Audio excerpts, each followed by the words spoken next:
பொருளை கஷ்டப்படுறவங்க ஏழைகள் கிட்ட கொடுத்தோம்னா இன்ஷா அல்லாஹ் நமக்கு தர்மம் கொடுத்த நன்மை கிடைக்கும். மாதிரி கொடுத்தா மட்டும்தான் நமக்கு தர்மம் செஞ்ச நன்மை கிடைக்கும் இல்ல. ரசூலுல்லாஹ் நமக்கு நிறைய விஷயம் சொல்லியிருக்காங்க. அந்த விஷயத்த பண்ணாலும் நமக்கு தர்மம் செஞ்சு நன்மை கிடைக்கும்.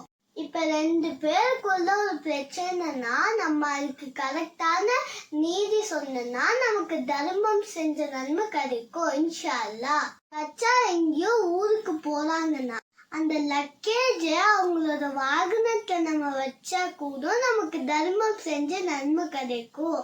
நல்ல வார்த்தை பேசணும்னா இன்ஷா அல்லாஹ் நமக்கு தர்மம் செஞ்ச நன்மை கிடைக்கும். நம்ம தொழுவ பள்ளிக்கு போகும்போது நம்ம நடக்கிற ஒரு அடியும் நமக்கு தர்மம் செஞ்ச நன்மை கிடைக்கும் இன்ஷா அல்லாஹ்.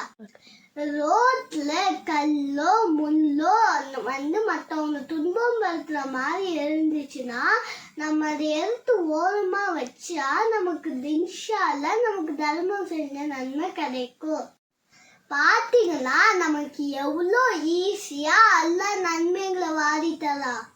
இன்ஷா அல்லாஹ் நம்ம எல்லாரும் இந்த மாதிரி நன்மை சம்பாதிச்சு நம்ம சொர்க்கத்துல ஒன்னா சேர்ந்து இருக்கணும்.